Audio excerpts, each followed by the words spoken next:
انقطع عنه أمله إلا من ثلاثة: من صدقة جارية أو من علم ينتفع به أو من ولد صالح يدعو له أو كما قال عليه الصلاة والسلام.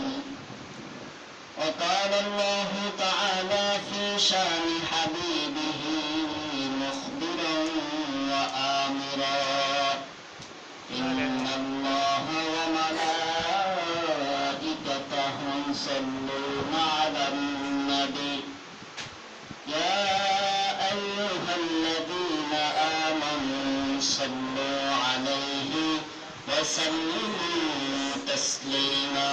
اللهم صل على سيدنا نبينا وشفيعنا وحبيبنا مولانا محمد وعلى آله وأصحابه وبارك وسلم. بلغ العلا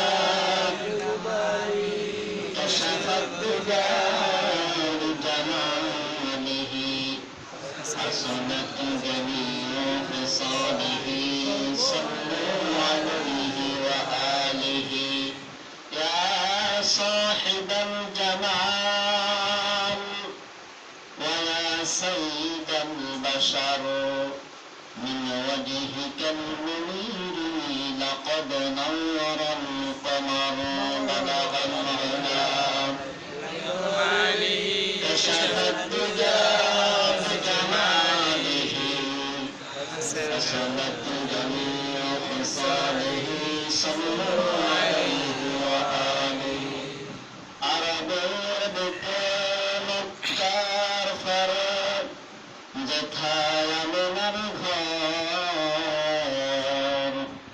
খোদার করুণা কৌসার হয় জরসে বারংবার।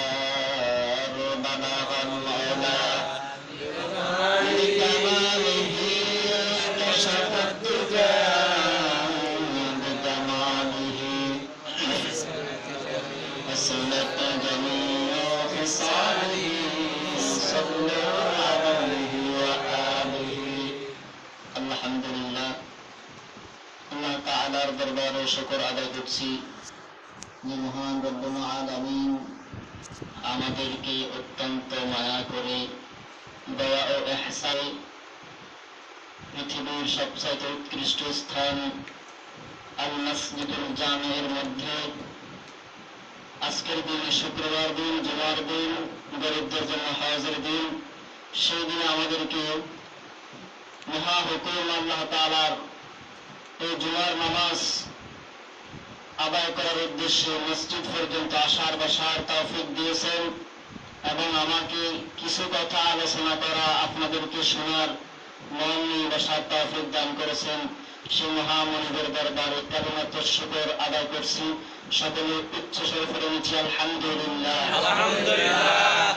সাথে সাথে লক্ষ কোটি দরুদ ও সালামের হাদিয়া পেশ করছি মানবতার মুক্তিদূত, মানবতার প্রধান টিচার, প্রধান শিক্ষক, সরকার দু আলম জনাব মুহাম্মদ রাসূলুল্লাহ সাল্লাল্লাহু আলাইহি ওয়াসাল্লামের উপর সকলে পড়ে নিচ্ছি সাল্লাল্লাহু আলাইহি ওয়াসাল্লাম। সাথে সাথে আমরা আত্মার মাগফিরাত কামনা করছি যত মানুষ এই এলাকাতে যারা আমাদের সাথে চলাফেরা করতো এক সময়, কিন্তু আজকে আমাদেরকে ছেড়ে পরকালের যাত্রী হয়েছেন, দুনিয়া থেকে চিরদিনের জন্য বিদায় নিয়েছেন। আমরা সকলে আল্লাহ তাআলার দরবারে দোয়া করে আল্লাহ তাআলা যেন তাদের কবরকে জান্নাতের বাগিচা বানিয়ে দেন। সকলে বলে আমিন। সম্মানিত উপস্থিতি, আজকে আলোচ্য বিষয় হচ্ছে সন্তানের হক। কাদের হক? আমরা সবসময় শুধু পিতামাতার হকে আলোচনা করি, পিতামাতার হক এই বিষয়েও আজকে সবসময়, কিন্তু সন্তানের কিছু হক আমাদের প্রতি আছে, আমরা অনেকে সেগুলো জানি না। সেগুলো আদায় না করার কারণে আজকে আপনার সন্তান আপনাকে দাবি করাইতেছে, থাকতে তো বাদ দিবে, বাদ দেওয়ার পরে কি করতেছে, দা দিয়ে এরপরে আপনার গায়ের দিকে আসতেছে আপনাকে মারার জন্য। কিন্তু কেন সেটা আপনি জানেন না। আপনি শিক্ষা তাকে দিয়েছেন ছোটবেলায়, সেজন্য আজকে সন্তান আপনার গায়ে দিয়ে ছুটে আসছে আপনাকে মারার জন্য। তাহলে আমরা সবাই কি চাই আমাদের সন্তানটা আদর্শবান সন্তান হোক, চাই কি চাই না? আমরা কি এমন করে কোনো অসুবিধা আছে যে আমার সন্তানটা এই এলাকার সবচাইতে বড় কুখ্যাত বিখ্যাত ডাকাত হোক, এটা কি কেউ চায়? ছেলে সন্তান আসুক, এটা কেউ চায়? আমার ছেলে বেনামাজি হোক, তাস খেলাক, জুয়া খেলাক, বখাটে ছেলের সাথে আড্ডা দিবে, আমরা কি চাই? সকলে আমার সন্তানটা যেন আদর্শবান সন্তান হয়, সন্তানের যেন মানুষের প্রশংসা করে, সন্তানকে যেন মানুষ ভালো বলে, আমার সন্তানের কারণে যেন আমার মান সম্মান বৃদ্ধি পায়, ঠিক কিনা? যদি আমরা এমনটি চাই তাহলে আমাদের কিছু করণীয় আছে সন্তানের।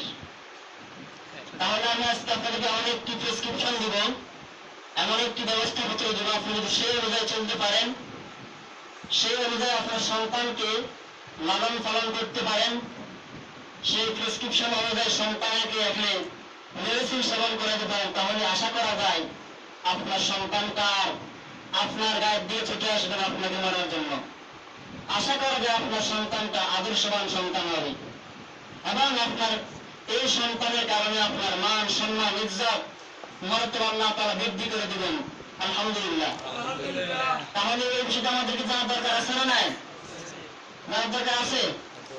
তাহলে কেউ গুঞ্জলে চলবে না। এখন অনেকে এখন সময় গুঞ্জায় বসে বসে উপর ফ্যান চলে, তো আমার তো মসজিদ তো রহমতের স্থান, তো এখানে বসলে রহমত অবতীর্ণ হয় আর শান্তিতে ঘুম যাওয়া যায়।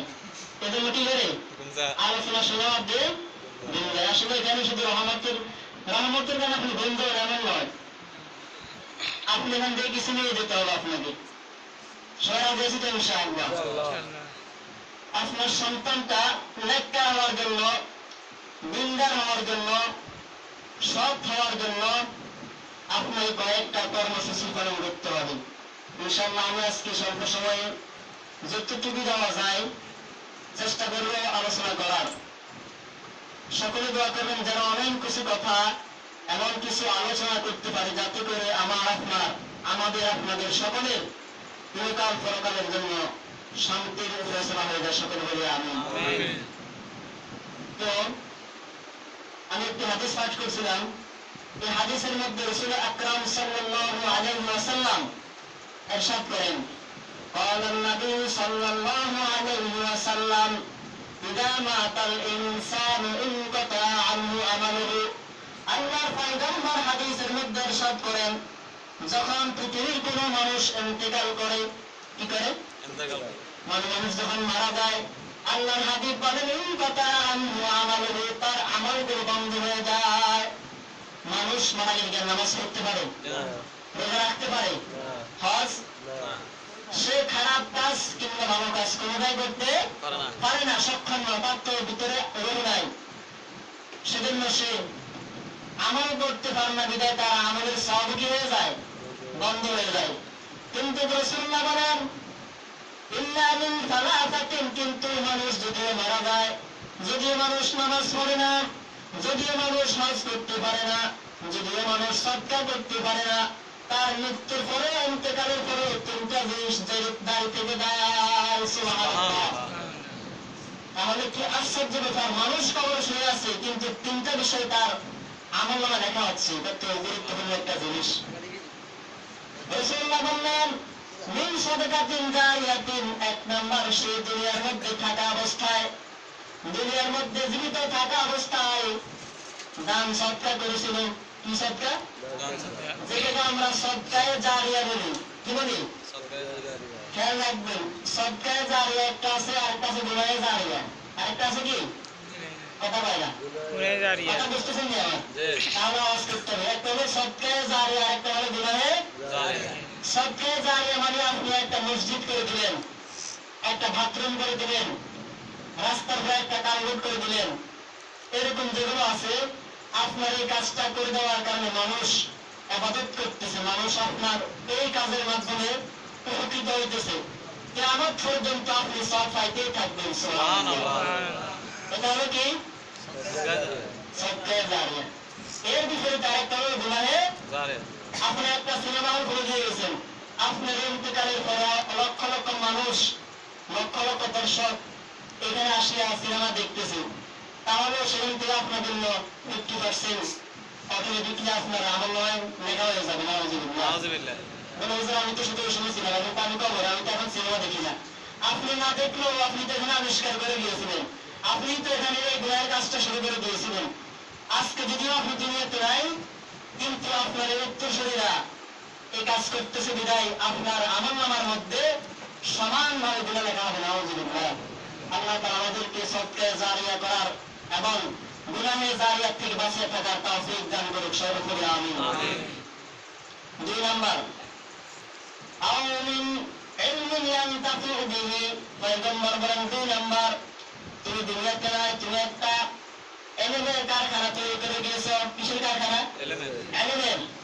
তুমি একটা সন্তানকে সহযোগিতা করেছিল, সন্তানটা আলেম হয়েছে, অথবা তুমি একটা মাদ্রাসার জন্য একটা বোর্ডিং করে দিয়েছিল, মাদ্রাসার একটা মাদ্রাস করে দিনে দুনিয়াতে না থাকলেও তোমার আমলনামার মধ্যে সমানভাবে সওয়াব লেখা হবে। সুবহানাল্লাহ। তাহলে এক নম্বর সদকায়ে জারিয়া, দুই নম্বর কি? দুই নম্বর কি? এমন ইলম, অথবা আপনি লক্ষ লক্ষ হাফেজ বানিয়েছেন, আলেম বানিয়েছেন, আপনি ওস্তাদ ছিলেন, আজকে তারা আপনার ছাত্র হিসেবে সারা পৃথিবীতে, সারা পৃথিবীর সীমাল থেকে জনক, মাগরিব থেকে মসজিদ পর্যন্ত তারা আজকে এই ইলম ছড়াচ্ছে, ইলম প্রচার করছে, সেই সওয়াবের থেকে আপনি অর্ধেক পেয়ে যাবেন। তিন নম্বর, পয়গম্বর বলেন আও মিন ওয়ালাদিন সালিহিন, অথবা আপনি একটা নেক সন্তান, কি সন্তান? একটা নেক সন্তান রেখে গিয়েছেন, যে সন্তানটা আপনার জন্য দোয়া করে। সুবহানাল্লাহ। সন্তান কি করে? দোয়া করে। আপনি এমন একটা সন্তান দুনিয়াতে রেখে আসছিলেন, ওই সন্তানটা আপনি মরে যাওয়ার পর, আপনার ইন্তেকালের পর কবরের পাশে দাঁড়িয়ে দাঁড়িয়ে বলেন আল্লাহুম্মা রাব্বিরহামহুমা কামা রাব্বায়ানি সগীরা, আল্লাহুম্মা রাব্বিরহামহুমা কামা রাব্বায়ানি সগীরা। এরকম দোয়া করতেছে কবরের পাশে দাঁড়িয়ে দাঁড়িয়ে, নামাজ পড়ে দোয়া করতেছে বাবার জন্য। কার জন্য? রাসূলুল্লাহ বলেন এই সন্তানের কারণে আপনার আমলনামার মধ্যে কিয়ামত পর্যন্ত সওয়াব লেখা হবে। সুবহানাল্লাহ। তাহলে এগুলো কি আমাদের দরকার আছে না নাই? বলবেন হুজুর আমি তো এখন এত টাকা পয়সা আমার না, আমি তো একটা কালভেট করে দিব, একটা মসজিদ করে দিব, আমার তো বলবেন কি নাই সমর্থ। দুই নম্বর হলো আমি তো আলেমও নন, আমি যে মানুষকে এলেম শিক্ষা দান করবো, তাহলে তো আপনি পারলেন না। তিন নম্বর, সন্তান তো আমাদের আছে না নাই? আছে কিনা? সবার তো সন্তান আছে না নাই? তাহলে আপনি যদি একটা সন্তানকে নেক সন্তান, আলেম হওয়া সত্ত্বেও আপনি এমন একটা তাকে শিক্ষা দিয়ে গেলেন, যদিও সে এলাকার মেম্বার, যদিও সে চেয়ারম্যান, সে দুর্নীতি করে না, কি করে না, সে মানুষের মাঝে ইনসাফ কায়েম করে, জুলুম নির্যাতন করে না। শুধু যে আলেম বানাতে হবে এমনটি নয়, আপনার সন্তানকে আমাদের এমন একটা আপনি শিক্ষা দিয়ে যাবেন, সন্তানটা আলেম না হলেও আপনার জন্য সে সওয়াব কামাই করবে। সুবহানাল্লাহ। তাহলে আমরা এই সন্তান যদি বানাইতে হয় নেককার, আমাদের জন্য কয়েকটা কর্মসূচি আছে, আমরা এগুলো পালন করতে হবে। বিশেষ করে যারা বিবাহিত, যারা বিবাহ করেছেন, তাদের জন্য অত্যন্ত গুরুত্বপূর্ণ আজকে আলোচনাটা। গভীর মনোযোগ। আরেকটা কথা বলে দিচ্ছি, আমরা অনেক সময় দ্বীনের বিষয়ে, বলেন কোন বিষয়ে? ধর্মের বিষয়ে বিভিন্ন জিনিস জানতে চাই না, বলিতে শরম লাগে, কি লাগে? একজন সায়েন্টিস্ট ফেলতে বলেছিলেন যে বিদ্যা শিক্ষায় লজ্জা করা উচিত নয়, কারণ মূর্খতার সবচেয়ে বড় লজ্জাজনক বিষয়, ঠিক কিনা? আপনি এমন সন্তান হয়েছেন, বাবা মারা গেছে, বাবার কবরটা জিয়ারত করবেন, হুজুর ছাড়া হয় না, আপনি একা পারেন না, অথচ সেখানে হুজুর না পেলেও চলে।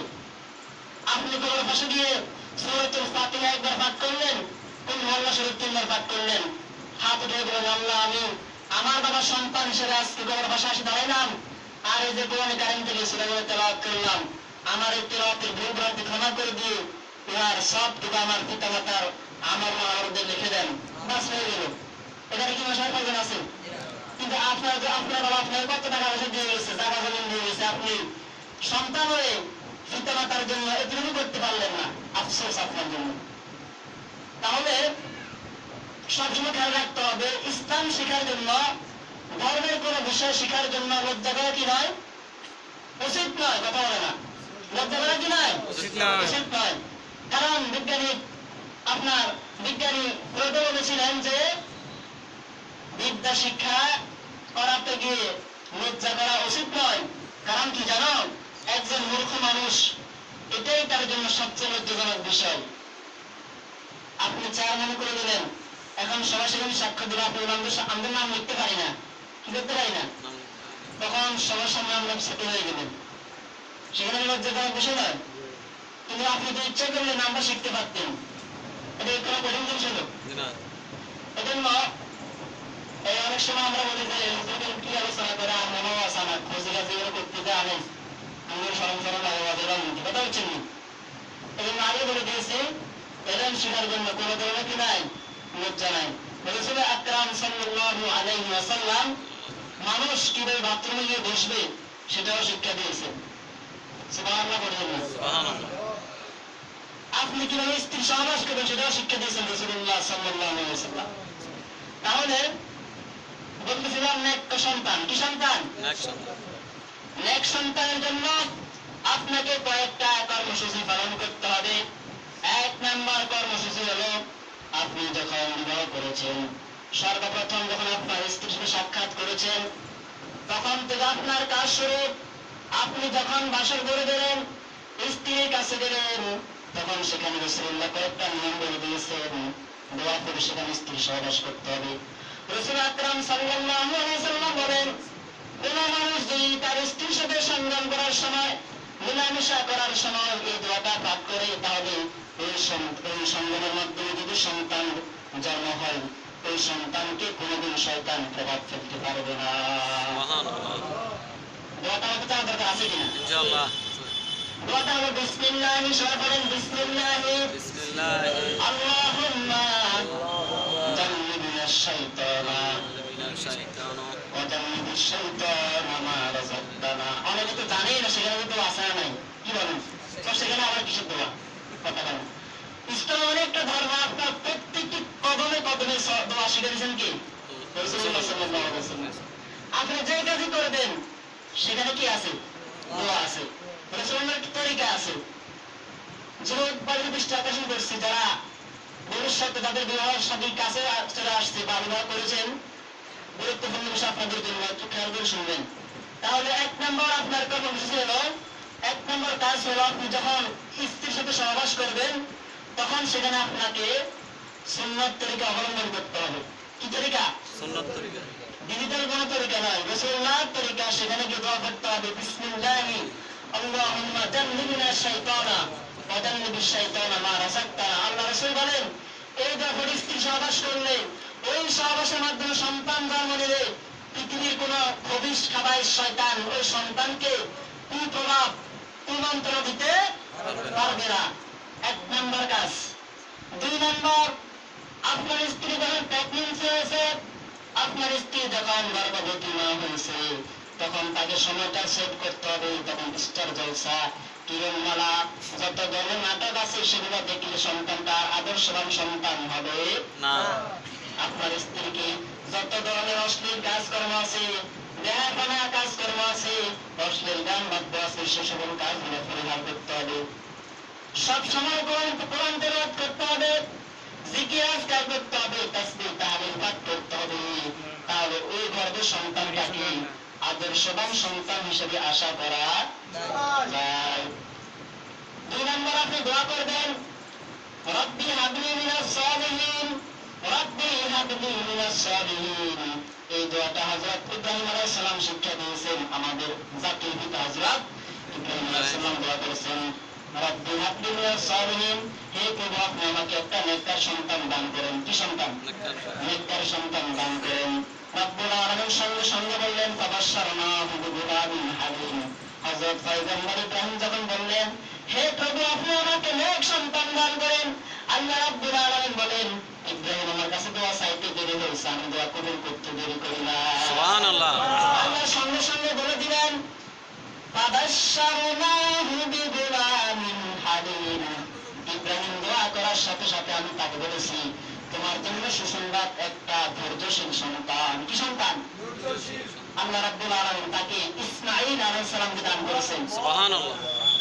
এখন যারা বয়স্ক হয়ে গেছেন, বয়স 70 থেকে 80 বছর, তারা যদি এখন আমার সাফের সাথে বসে বসে দোয়া করে, আল্লাহ রব্বি হাবলি মিনাস সালিহিন, রব্বি হাবলি মিনাস সালিহিন, আল্লাহ আমাদের একটা নেককার সন্তান দেন। কি সন্তান? মনে করেন আমার শাহজাহান ভাই, আমাদের শাহজাহান সাহেব, উনি যদি এখন মেলার পাশে বসে বসে দোয়া করে রব্বি হাবলি মিনাস সালিহিন, উনি আর কি মেলামেন সে জায়গা দিবেন? কথা পায় না। ওই তো এত বড় বয়স আমরা আমাদের সন্তান চায়। কি চায়?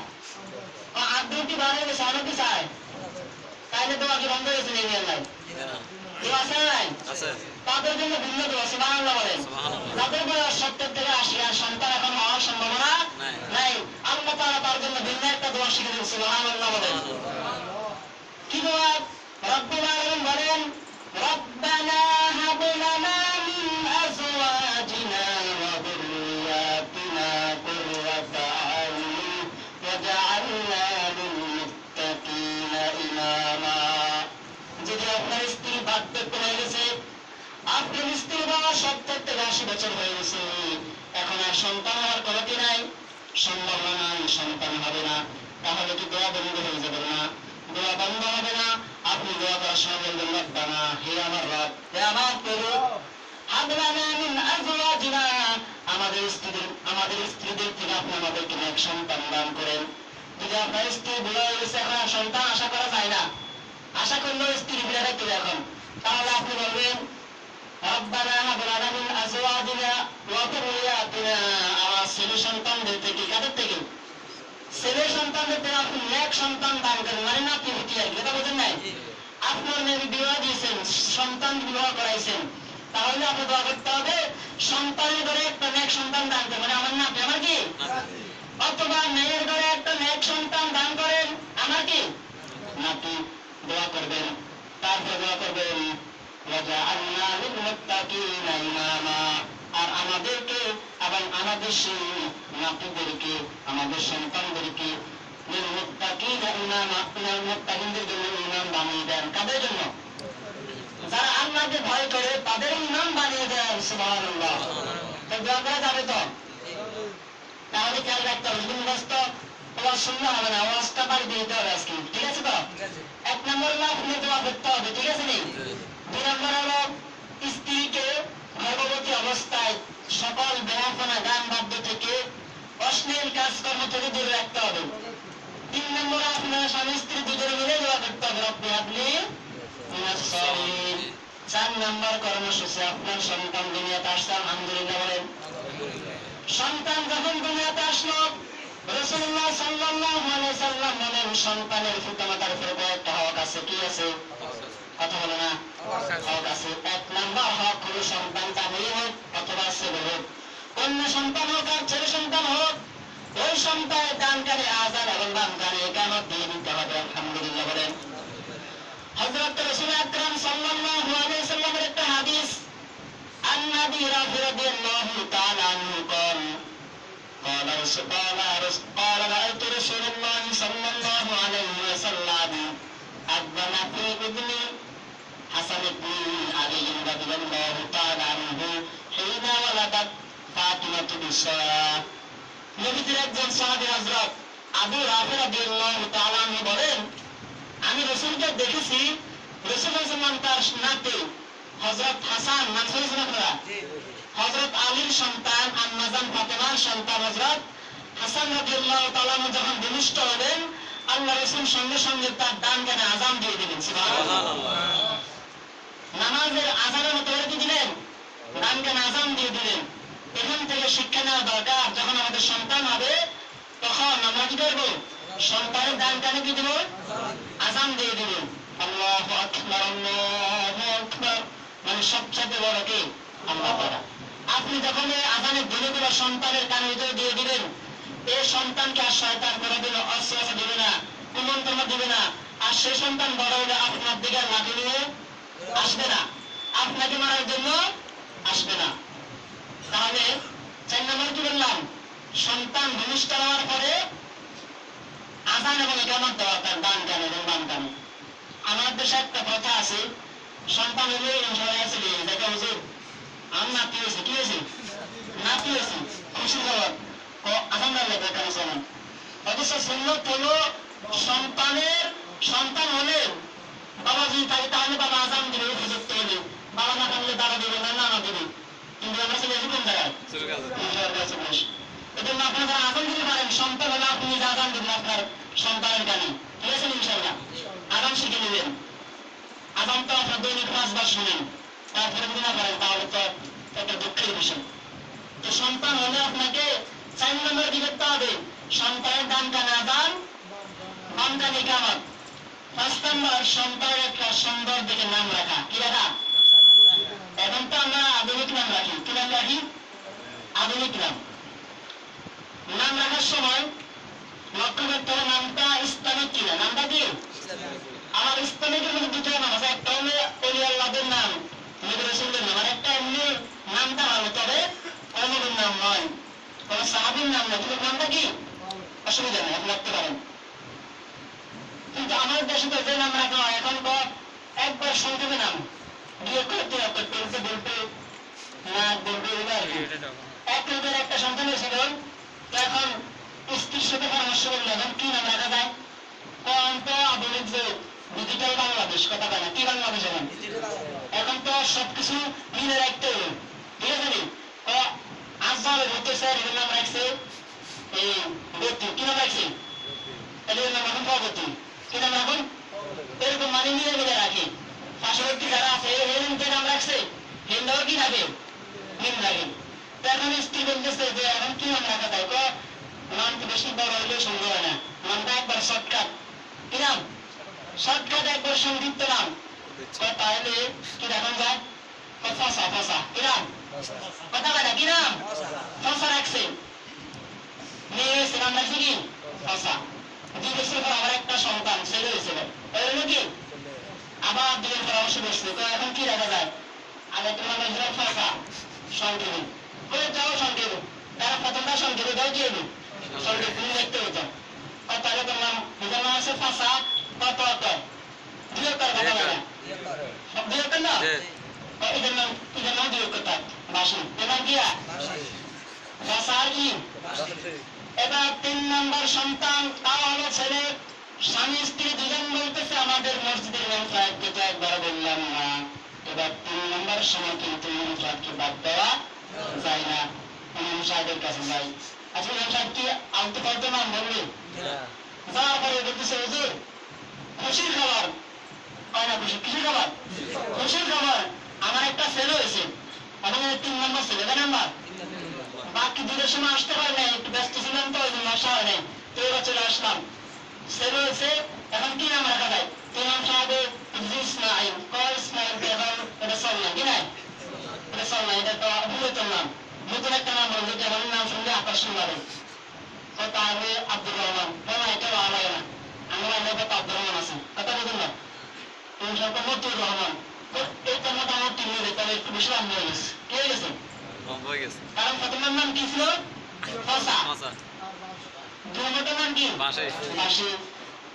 এইটা নাম মোটামুটি চয়েস বলতে বেশি নাম হয়ে গেছে, একটু ছোট করেন, মতিউর রহমান, ছোট করে ভাই, আচ্ছা ঠিক আছে, আমরা বাড়িতে গিয়ে এটা কি করুন, কাপসাট করে একটু গরমের একটা ব্যবস্থা করুন, অসুবিধা নেই, বাড়িতে তো আমাদের কি আছে, মেশিন তো বাড়িতে আছে, হাতের দুজনে পরামর্শ করবো, এখন রাত্রে আসছে, সবাই একটা নাম বলছে, তোমার নামটা পছন্দ করবো, একটু বড় হয়ে গেছে, কি হয়ে গেছে, এখন যদি পরামর্শ করবো তাহলে মতি, মতি কি নাম, মতি কেরম নাই, মতি কারণ আমি তো নাম রাখা আসান, তো আসেন না রে, নাম রাখছে আব্দুল রাজ্জাক, করা যাচ্ছে কি কয়, নাম রাখা একটা ডাকা আরেকখান, এখন নাম রাখছে মতি, কি নাম রাখছে, অনলাইন দেখে তো মতি করে নাম মতি, নাম নাই দিয়া মতি, তো 3 জন ছেলেমেয়ে আছে, প্রথমটার নাম ফসা, দ্বিতীয় নাম কি, 3 নম্বরের নাম মুত্তা। এবার বাড়িতে মেহমান আসছে, আসলে এটা একটা কাল্পনিক বিষয় আর কি, আমরা এটা বিভিন্ন সময় বোঝানোর জন্য বলে থাকি, এটা কিন্তু বাস্তব কোনো ঘটনা নয়, বা হলেও হতে পারে। কথা বোঝেন নাই? উদাহরণ জিনিসটা হচ্ছে আপনার কাল্পনিক একটা জিনিস, মানুষকে দৃষ্টান্ত স্বরূপ বোঝানোর জন্য বলা। এবার বাড়িতে মেহমান আসছে, আসার পরে এখন তাদেরকে ঘরে বসানোর পর নাস্তা হয়ে যাওয়ার পর এখন খাওয়ার সময়, কি সময়? এখন ওই যে যিনি ঘরের সাহেব, যে তিনি তো সামনে বসে আছেন, মেহমানের সাথে বসে বসে আলাপ আলোচনা করতেছেন, আপনার শারীরিক পারিবারিক মানসিক অবস্থা কি করতেছেন, মত বিনিময় করতেছেন, একজনে আরেকজনের বাড়ির খবর নিতেছেন, বাড়িতে বাবার কি অবস্থা, আবার কি অবস্থা, কথা বলুন না, মেহমানের লোক আমরা জিজ্ঞেস করি না, এরকম জিজ্ঞেস করতেছেন। এখন ওই আইতনা আছে, আইতটা বুঝলাম না, সামনে সামনে বাড়ির মতন রাখ দিছে, কেউ ধরতে পেরে কি না প্রথম রাখ দিন ফসা, একটা ফসা বাপ ভাইয়া ফসা বাসি করে সালাম ভাইয়া, কথা বলতে নেই ফসা কি মানুষের নাম লাগে, ফসা বাপ সিন্ধে থেকে গেছে। এবার তো বাসি অপাতন করে তো ফসা নাম বাসি তরকারি ভাইয়া, কি তরকারি বাসি দেয় মানুষের নাম দিয়ে বাসি রাখেনি, কথা বলে না। এবার তো মুখটা পাই গেয়া মুসলমান তুমি জানো তো হবে এত সময় আসি ফসা বাপ বাসি তরকারির মতো নামি দরকার নাই, তোমরা ডাক্তারে বাদ দিয়েছে একদম, কথা বলছেন না। যদিও বিষয়টা বাস্তবতা বা বাস্তব যেটা হোক না কেন, কিন্তু আমাদের দেশে এখন সরে কি চলে না, সব শর্টকাট নাম, শর্টকাট নাম, এমন নাম রাখি অর্থই নাই। ডিকশনারিতে খুঁজলে আমরা সকাল থেকে সুন্দর জন্য খুঁজতে আসি, এই নাম খুঁজে পাওয়া যায় না, এমন আধুনিক নাম রাখা হয়। তো এই জন্য বলতেছিলাম নামটা হয়তো হবে ইসলামিক নাম, কি নাম? কারণ কি আমাদের ময়দানে মানুষ যখন জাহান্নামে চলে যাবে, রব্বুল আলামিন শেষ পর্যন্ত দেখবেন মানুষের আমলনামার মধ্যে কোনো সওয়াব নাই, মানুষের আমলনামার মধ্যে কোনো নামাজের সওয়াব নাই, যাকাতের সওয়াব নাই, দান সদকার কোনো সওয়াব নাই। রব্বুল আলামিন ডাক দিবেন আবু বকর, কার নাম? আবু বকর ডাক দেওয়ার সঙ্গে সঙ্গে পৃথিবীর সকল আবু বকর ডাক দিয়ে একসঙ্গে খাড়া হয়ে যাবে। রব্বুল আলামিন বলবেন, আবু বকর তোমাকে ডাকি নাই, আমি আমার হযরত রাসূল আকরামের প্রথম সাহাবী হযরত আবু বকরকে ডাক দিয়েছি।